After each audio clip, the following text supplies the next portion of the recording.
Como a gente já estava falando do algoritmo de Kruskal, essa aqui é a parte 2, hein? Se você não viu a parte 1, clica no card lá. A gente estava falando do algoritmo de Kruskal e a gente ficou de ver qual que é a complexidade desse cara. Mas eu falei, para a gente ter certeza da complexidade, a gente precisa de mais uma coisa, então a gente vai precisar de uma aula específica para isso. E por isso a aula de hoje é a aula do algoritmo de Kruskal, parte 2. Lembrando que Kruskal é esse cara aí muito gente fina. Não sei lá se ele é gente fina. Tem cara de ser. Então, esse slide está aqui para lembrar o que é o algoritmo de Kruskal, né? Que é o algoritmo guloso, em que eu vou pegando sempre as menores arestas do meu grafo, desde que eu não forme um ciclo, até que eu tenha V, tamanho de V menos uma arestas no meu conjunto solução, e é isso, temos ali a nossa árvore geradora mínima. E aqui eu continuo fora do slide porque eu precisava de espaço para o slide, tá? Na verdade, deixa eu entrar no slide um pouquinho, e aí eu vou falar o começo, tá? Primeira coisa, a complexidade depende de algumas coisas, mas uma delas, que é bastante clara, né, é a próxima escolha da próxima aresta a ser utilizada. Então a gente usou uma fila, ou eu falei de ordenação, né, eu falei que tinha algumas coisas diferentes que a gente podia usar. Como uma fila de prioridade ou uma ordenação, a gente cai nisso aqui, ó. A gente cai em E log V, tá? Porque é o custo da minha fila de prioridade, dado que é o tamanho do conjunto de arestas. Eu estou colocando E arestas, né, na minha fila de prioridade. E ordenação também, né? Se a gente tivesse um vetor com E arestas, a gente usasse um algoritmo N log N, eu já mostrei que é isso que tem que ser feito, né? Então a gente cai em E log V, porque N aí é o tamanho do conjunto de arestas.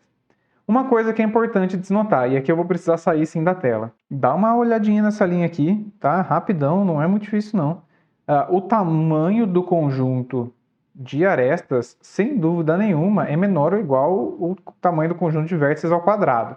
Também já discuti isso, né? O pior caso é quando todos os vértices estão ligados com todos, inclusive com ele mesmo. Que aí dá exatamente o tamanho do conjunto de vértices ao quadrado. E esse cara aqui, ó, esse log 2 de V ao quadrado é a mesma coisa que 2 vezes log do tamanho de V. Beleza. E daí? E daí que por causa disso aqui você faz umas substituições e você chega que aquilo lá e isso aqui são equivalentes, tá bom? Então é comum se ver a complexidade do Kruskal como Big O do tamanho do conjunto de arestas vezes log 2 do tamanho do conjunto de vértices. Mas só guarda esse cara por enquanto, porque a complexidade do algoritmo de Kruskal não depende só da decisão gulosa, só da escolha da próxima aresta. Também depende da verificação de ciclos, que é para manter aquela restrição de não podemos formar ciclos, senão perdemos a característica de árvore. A ideia mais comum, a ideia que seria a primeira que alguém pensaria, seria, ok, vou colocar um novo vértice aqui, por causa da aresta que eu acabei de escolher, etc. Faço uma DFS a partir desse vértice para ver se eu chego num ciclo. Beleza, só que qual que é o problema disso?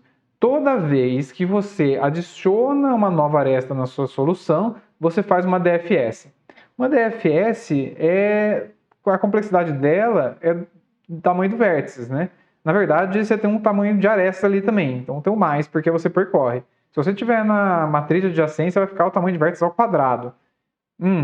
Tá muito pior do que a da escolha da próxima aresta, quer dizer, isso aí está sendo um gargalo. Não está sendo muito bom, não. Então tá aí, né? Cada busca custa O de tamanho de vértices. Isso eu tirei a soma do tamanho de arestas, considerando aí que o número de arestas é pequeno, tá? E potencialmente você faz essa busca para todas as arestas, né? Então você tem essa complexidade aí que pode chegar até V ao cubo. Muito ruim. Na verdade é tão ruim que eu estava na frente do V ao cubo. Então esse Kruskal naive é o de V ao cubo. Eu estou salvando, para fazer essas aulas, eu estou salvando os PDFs, né, os slides PDF, só para poder fazer esses riscos aqui. E aí não pega o GIF, mas se você conhece a cena, é o Adam Sandler fazendo assim, ó. Tá bom, mas e se a gente tem uma técnica que faz essa verificação de ciclo de forma tão eficiente que o gargalo pare de ser a verificação e seja sim a escolha da aresta? Aí a gente volta lá no Big O de E log V. Aí fica legal, né? Então vamos ver. Primeira coisa, esse carinha aqui tá aqui, esse cara é o Otávio. Nesse momento que você está assistindo o vídeo, eu não sei se ele é aluno ou ex-aluno aqui do departamento de computação. Por que ele tá aqui? Porque as figuras eu roubei dele, tá? As figuras daqui para frente são roubadas. Eu pedi para ele. E eu vou falar então para vocês sobre Union Find. Union Find é a resposta para isso que eu queria fazer aqui, de achar alguma coisa que me ajudasse na escolha, na verificação se eu tenho ciclo no meu grafo. Primeira coisa é que Union Find, na verdade, é uma estrutura de dados estendida aí com algumas coisas, tá? Que tem essas duas operações associadas. Então, uma estrutura de dados tem operações, né? Então, lembra, filas tem push pop, etc. Union Find você tem as operações de Union e Find. E eu vou explicar o que é cada uma delas. Mas primeiro, a gente precisa saber que o que está escrito aí, né? Eu tenho um conjunto de N elementos, não conjunto propriamente dito ainda, a gente vai chegar lá. E a gente pode conectar um elemento U a um elemento V ou verificar se existe um caminho entre esses elementos usando essa Union Find. E esse conectar seria a união desses conjuntos aí. Parece que é o que eu quero, né? Verificar se há um caminho entre eles significa verificar se tem ciclo. E conectar um com o outro é justamente colocar aquela aresta lá e aí numa próxima consulta eu verifico se tem caminho. Parece exatamente o que eu queria para concluir o meu Kruskal. Como funciona esse Union Find? Esse é que parece muito Kruskal. É só as operações que estão por trás dele ali que são legais, tá? O Kruskal vai te determinar quem você liga com quem. Mas as figurinhas vão ficar parecidas com algumas coisas da aula passada. Então eu começo meu Union Find com todos os meus elementos aí, todos os meus valores 0, 1, 2, 3, né? Esses aí seriam os vértices no caso, independente um do outro. Então cada um forma o seu próprio conjunto. E aí quando eu faço uma operação de union, eu faço uma operação de conectar, ou seja, de juntar esses dois caras no mesmo grupo. Então eu primeiro fiz uma conexão de 1 com 3. Isso daqui é a mesma coisa que falar assim, ó, faça union 1, 3. E aí o que eu faço é juntar esses dois caras no mesmo grupo, né? Então essa arestinha aqui, ó. Eu posso fazer perguntas no meio se há caminho, esse aqui é o find. Há caminho que liga 1 a 4? Então eu faço assim, ó. Find de 1, 4. Na verdade, a gente vai ver depois que eu não faço isso aqui, eu vou fazer find de 4 é igual ao find de 1. Mas vocês vão entender já por quê, tá? Aí eu faço, conectar 8 e 3. Aí eu conecto, faço essas arestas bonitas e eu posso fazer um find de novo aqui, ó. Então eu fiz Union Find e Union Find. Nesse caso, o find deu negativo e nesse caso, tem caminho de 1 a 8? Tem. Eles estão no mesmo componente conexo, então. E aí, pode fazer como exercício aí, né? Se eu fizer Union, Union, Union, Union, esses 4 Unions que estão aí, eu chego nessa última estrutura aqui, ó. Quem está ligado faz parte do mesmo conjunto, quem não está, não faz parte do conjunto. E aí eu posso fazer perguntas. E aí, tem um caminho que liga 3 a 0? Tem um caminho que liga 3 a 0. Então é isso. Union Find é um tipo abstrato de dados. E é uma variação específica de conjuntos disjuntos. Existem implementações diferentes de conjuntos disjuntos e Union Find é uma delas. E é uma muito boa, especialmente para o que a gente está fazendo aqui. Então é isso que a gente precisa. E mais interessante ainda, que a gente precisa é uma implementação eficiente. Até agora a gente já só sabe fazer as coisas com DFS, né? Então será que o Union Find faz isso de um jeito eficiente? Vamos ver. Bom, então aqui passando, né, pro linguajar mais de grafos, eu começo com cada conjunto disjunto sendo uma árvore. E aí eu tenho, então, N conjuntos unitários, disjuntos. Eu faço esse vetorzinho aqui, né, essa minha matrizinha, de nó e pai. Tá? Eu vou precisar disso aqui. Então eu não vou ter isso nos próximos slides, vai estar implícito. Eu começo fazendo que o pai do zero é o próprio zero, por isso tem essa seta e vai estar implícito com isso, tá? O pai do 1 é o 1 e assim por diante. Essa seta significa sai do filho e vai para o pai, tá? Então é isso aqui, ó, nó, pai. Vai estar representado pela matriz. Beleza. A partir daquilo lá, se eu faço uma união, eu faço uma operação de union, por exemplo, do 3 com 1, eu caio aqui nesse caso, tá? O 3 aqui passa a apontar para o 1, e na matriz eu faço isso, ó. O pai do 3 é o 1. Belezinha? E aí se eu faço union do 8 com o 3 ali, o que eu vou fazer é ponho o 8 embaixo do 3 aqui, ó. E na matriz eu vou lá e ponho o pai do 8 é o 3. Beleza. E aí se eu faço union, union, union, union, union, union, union, eu chego nesse ponto aqui. Vocês façam aí essas 1, 2, 3, 4 unions que eu acabei de fazer. E isso já fizeram, vocês fizeram nos slides passados. E a matriz resultante é essa daqui. Beleza? Dá para entender bem a matriz? O pai do 4, o pai do 9 é o 4, que está aqui. O pai do 6 é o 9, que é essa aresta aqui, e assim por diante. Fácil de implementar isso aqui também, né? Tudo bem, mas para que isso seja útil, a gente precisa definir como eu faço a função de find, a operação de find. Então eu preciso saber se dois elementos U e V estão no mesmo conjunto. Para isso, o que eu faço? Eu posso fazer uma coisa recursiva, né? Eu encontro o representante, ou seja, a raiz de U, que eu vou chamar de RU aqui para vocês terem saudade do restaurante universitário. E aí você encontra o representante de V. Então você vai lá também, acha o R de V, e aí você verifica, né, retorna o resultado de RU é igual a RV. Por isso que eu falei para vocês, find, eu acho que era 4, né, é igual ao find de 1, porque no fim das contas o que a gente quer fazer é achar a raiz lá, o pai de todos daquele conjunto. Se o pai de todos, né, o pai do conjunto 4, o representante do 4 for o mesmo representante do 1, então eles estão no mesmo conjunto. Se não, não. Simples assim. Então essa é a operação de find. E aqui tem alguns exemplos, né? O find do 3 é o 1, pode olhar por aqui, ó. O find do 3 é o 1. O find do 0 também é 1. O find do 8 também é 1, porque eu faço aqui. Então já dá para ver que eu posso fazer uma chamadinha recursiva aí, né? E assim por diante. Aí vocês olham mais exemplos aí. O find do 6 dá 4, o find do 2 dá 7, e assim por diante. Por algum motivo, quando eu fiz esse slide, eu esqueci que eu ia ter que estar na tela. Então eu me tirei de novo. Aqui é só perguntas, novamente, né? Usando o que eu acabei de falar. 3 e 4 estão no mesmo conjunto? Não, porque o find do 3 é diferente do find do 4. E o 0 e o 8 estão porque o find do 0 e o find do 8 são a mesma pessoa, são o mesmo elemento. Aqui está um códigozinho para vocês verem como é muito simples fazer isso. Então eu tenho essa minha estrutura aqui, o F de union find, eu tenho N elementos. Eu começo todo mundo, o pai do nó é o próprio nó. E aí o find eu faço a coisa recursiva. Se o f de x é o próprio x, né, lembra que na raiz do pai dele é ele mesmo. Que lá eu tinha um 1 que era a raiz de um conjunto, ele fazia isso aqui, né? Então se o f de x é o próprio x, beleza. Então eu retorno x. Se não, eu chamo recursivamente para o pai. Aqui, ó. E aí eu procuro até a raiz. E o unite? Unite eu simplesmente penduro um cara embaixo do outro. Eu vou lá no union find de x e falo que o pai dele é o y. E é isso. Aqui a gente já tem uma implementação de union find. Agora resta a gente saber se é bom. Um pequeno detalhe só, né? Eu poderia colocar union aqui, no nome da função. Não coloquei porque union é uma palavra reservada em C. Só por isso. Mas vamos pensar um pouquinho em algumas coisas. Imagina que eu estou aqui nessa situação, tá? Logo depois que eu fiz o union 8.3.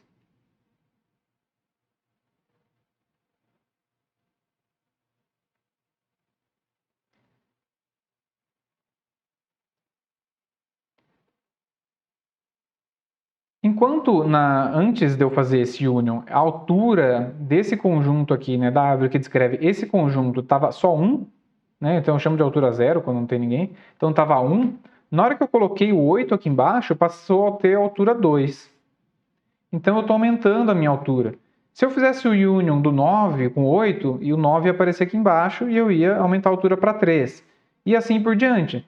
Se eu fosse fazer union nessa ordem, ia acontecer que eu ia, na hora de fazer o find do 9 com o 8, por exemplo, de qualquer número com qualquer número, eu ia ter que subir até o 1. Então, potencialmente, eu estaria fazendo operações O de número de vértices. Mas operação de O de número de vértices é exatamente o que a DFS faz, que é exatamente o que eu quero não fazer. Então, não está bom aqui, né? Porque eu corro esse risco ainda. Claro que não vai ser isso, porque tem coisas probabilísticas no meio, mas não está legal. Vamos pensar aqui num experimentozinho simples. Se eu quisesse, a partir desse estado, né, eu fazer uma outra union aqui, ó, union, por exemplo, do 9 com o 3. Tem duas possibilidades para eu fazer isso. Ou eu plugo o 9 no pai do 3, ou eu plugo o pai do 3 no 9. A diferença ia ser a seguinte. No primeiro caso, eu já não lembro mais qual que é o primeiro caso. No caso de eu plugar o 9 no pai do 3, ia ficar o 9 aqui no 1, aqui ia ficar o 3 e aqui ia ficar o 8. Se for fazer o que eu estou falando, esse 8 nem ia estar aqui, mas vamos lá, vamos com calma. Então essa é uma situação. Outra situação seria plugar o pai do 3, que é o 1, embaixo do 9. Então vai ficar assim, ó, 9, 1, 3 e 8. Qual que é a diferença entre esses dois caras? A diferença essencial é que a altura da árvore cresceu quando eu optei por isso aqui. E eu estou na frente de novo, né? Mas deu para entender. Eu coloquei ali embaixo, aqui, ó. Eu coloquei 9138, tá? Então a altura aumentou para 4. Desculpa, para 3, sendo que aqui a minha altura era 2 e permaneceu 2. Então, pô, legal. Aqui eu já começo a melhorar um pouco as coisas, se eu pensar nisso. E na hora de fazer o union, eu verifico a altura das duas árvores. E aí eu vou ter que manter só a altura de cada uma dessas árvores, né? Cada uma desses conjuntos aí. E aí eu plugo a menor no pai daquela que é a maior. Tá? Então é isso que eu fiz aqui para a altura permanecer como 2. Então isso já é uma técnica boa para melhorar ali a altura das minhas árvores, tá? Isso daqui tem um nome. Isso daqui é o Union Find com controle de altura, que está aqui. Então eu tenho o Union com controle de altura aqui, que basicamente eu coloquei esse if, ó. Quem vai colar em quem, né? Isso depende da altura só, beleza? E aqui embaixo, então, eu só mantenho a altura, ó. Então, quando é igual, a altura aumenta, tá? Quando a altura das duas árvores é igual, a altura aumenta. Quando não é, vai acontecer o que eu acabei de mostrar com o 9, não vai aumentar. Você vai plugar menor embaixo da maior e vai ficar por isso mesmo. Tem uma outra coisa que eu posso fazer, que é o find com compressão de caminho. E aí eu vou colocar para vocês aqui um exemplo, né, que eu acabei não falando lá. Eu tinha aqui o 1, embaixo do 1 eu tinha o 3, e aqui fazia isso aqui, esse cara vinha para cá. E aí eu falava para unir o 8, que era assim, com o 3. E aí o que eu fiz foi colocar o 8 aqui, ó. Mas para que fazer isso? Será que não é interessante eu colocar o 8 como filho do find do 3? Não seria interessante que o meu 8 ficasse aqui, ó? Seria. Eu não faço isso no union, porque o union eu faço em O de 1, né? Plugar um embaixo do outro. Mas e no meio das minhas consultas, se eu estiver fazendo uma consulta que passe pelo 8 e passe pelo 3, porque, por exemplo, se eu tivesse nesse estado aqui, ó, nesse estado em que o 8 estava aqui, etc., eu tivesse, sei lá, o 7... Não, o 7 estava em outro lugar, tá? Eu faço uma consulta find 7 e 8. Aí eu vou achar que o 7 estava assim, então o find do 7 é o próprio 7, e no 8 eu vou ter que percorrer para cá. E eu vou achar que o find dele é o 1. Eu vou falar que não. Mas nesse meio tempo eu posso aproveitar e encurtar esse caminho. Eu posso remover essa aresta aqui e falar que o pai do 8 é o 1 e diminuir o tamanho da minha árvore do conjunto representado por 1. Eu faço isso com esse find com compressão de caminho. Basicamente é o find, só que eu faço uma atribuição aqui também, ó. O f de x é o find do f de x. E é isso. Simples desse jeito, é uma ideia bastante legal, e aqui era AutoGIF também, né? É uma ideia bastante legal e que eu consigo comprimir bastante as minhas árvores. Fazendo isso, toda a minha consulta vai ser bem reduzida. Não vou cair mais no caso de O de tamanho de V. Então, qual que é a complexidade? Bom, aí, meu caro, eu vou ter que deixar para vocês um pouquinho, porque tem um monte de coisa envolvida. E eu vou ler exatamente como está lá no material do Paulo Feofiloff. Com alguns parênteses, tá? Porque tem coisas que vocês não sabem bem. Então, vamos lá. O consumo de tempo amortizado dessa implementação aqui, que eu acabei de falar, com compressão e find, etc. Aí eu já paro. Meu Deus, o que é consumo de tempo amortizado? Isso não faz parte dessa disciplina. Mas o que eu quero dizer para vocês é diferente porque é um cálculo de consumo de tempo que você faz uma dependência das execuções anteriores. Beleza? Vamos parar por aí. Vou continuar lendo. Então, o consumo de tempo amortizado dessa implementação do NeonFind é de O de log estrela n. Meu Deus, eu não sei o que é log estrela. Percebe? Já tem várias coisas, tá? Mas tudo bem, eu deixei o log estrela aqui, ó. Aqui do ladinho. Eu estou na frente do link, tá? Eu vou até tirar aqui, vocês podem ir nesse linkzinho aqui bonito, tá? E olhar lá. Não estou mentindo, estou lendo exatamente como é. Desculpa, eu falei, né? O log estrela é isso aqui, ó. E também aqui dá para ver que ele depende das iterações, ó. Então tem um while aqui para você calcular o log. Então, de novo, o consumo de tempo amortizado dessa implementação de union find é de O log estrela de N unidade de tempo de operação. Até aqui você não entendeu muita coisa, você acreditou. Bom, como sempre, N é o número de vértices do grafo, tá? Agora o que importa. A função log estrela de N cresce muito devagar com N. Portanto, do ponto de vista prático, o desempenho dessa implementação é essencialmente O de 1. Eba! Vou continuar lendo o que o Paulo Feofilov escreveu lá. A prova da cota O de log estrela N é deveras complexa. Veja o livro do Cormen. Então, no livro do Cormen tem a demonstração de que esse cara aqui, ó, se aproxima muito de O de 1, tá? Fica tão pequenininho que você fala, é O de 1, tá bom. Então, basicamente, o que esse slide está dizendo é que o consumo de tempo amortizado dessa implementação do union find é O de 1. Ou seja, uma vez que, usando uma implementação que é bastante simples até, vocês viram, de union find, que fica ó, de 1 aí e tal, deixa de ser gargalo a verificação de ciclos. Então volta a ser meu gargalo a verificação da próxima aresta. Na verdade, não é nem a verificação da próxima aresta, né? É a ordenação que a gente faz antes ali, ou a fila de prioridades, tá? Que é isso que eu já mostrei lá no começo da aula, que é essa complexidade aqui de O de log 2 de V. Esse carinha bonito aqui, ó. Beleza? Então temos a complexidade do Kruskal, depois de saber um monte de coisa aí. Então é isso. Ficamos por aqui e até a próxima aula que eu vou continuar falando de árvore geradora mínima só para mostrar para vocês outras coisas bem interessantes. Tchau!